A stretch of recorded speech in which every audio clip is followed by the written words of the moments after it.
मेरे भाई बहन, अनेक लोग कहते हैं कि गो सेवा के लिए कथा करने से क्या प्रयोजन है। गो सेवा के लिए कथा का मतलब क्या है? ध्यान दीजिए, गो सेवा के लिए कथा करने का प्रयोजन मात्र गौशाला के बारे में बताकर या गाय के बारे में बता करके कोई सेवा राशि का संग्रह करना नहीं है।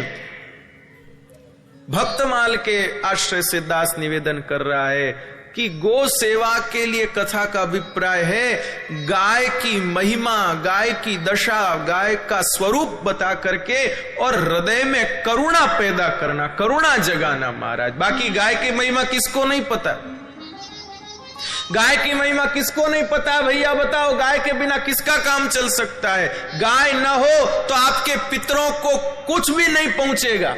गाय होती है तब हमारे पितरों तक हम अपनी कुछ भावना, कुछ श्रद्धा पहुंचाने में सक्षम होते। गाय के बिना कैसे पहुंचाओगे? मेरे भाई बहन, गाय के बगैर तो किसी भी अनुष्ठान को करने की पात्रता ही नहीं आ सकती, क्योंकि वेद का स्पष्ट संकेत है, शास्त्रों का स्पष्ट संकेत है। व्यक्ति जब भी कोई सत्कार्य करने का विचार करता है, व्यक्ति जब भी कोई सत्कार्य करने का विचार करता है, उसके पाप भागने लगते इधर उधर, उसके पाप यत्र तत्र भागने लगते हैं। कुछ पाप कहीं छुप जाते, कुछ पाप कहीं छुप जाते, कुछ पाप कहीं छुप जाते। उन पापों को निकाल तो दिया जाता, पर कुछ पाप ऐसे होते हैं महाराज जी कि जो पाप अस्थियों में जाकर छुप जाते हैं। आप बताइए, किसी व्यक्ति के मरने के बाद में उसकी अस्थियों का विसर्जन क्यों होता है?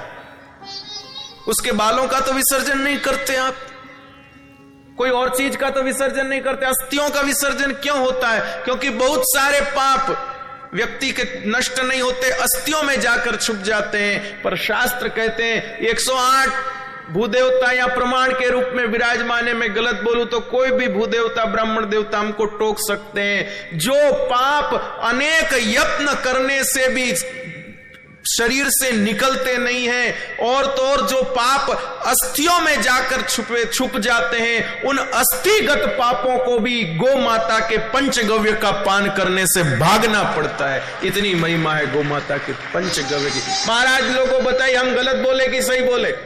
हाँ, ब्राह्मण देवता देखे सब हाथ से ऐसा संकेत करे, सही बोले, देख ली।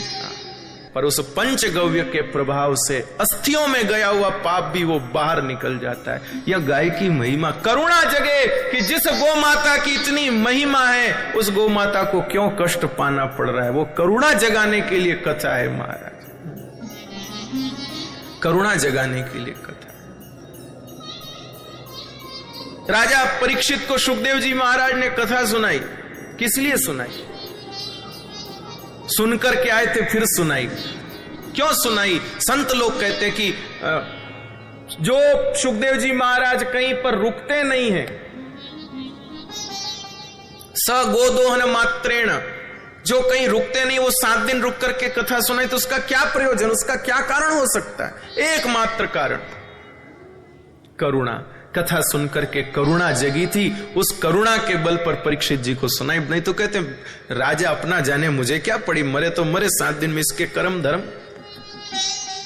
इसलिए कथा करुणा जगाने के लिए, और कोई बात नहीं।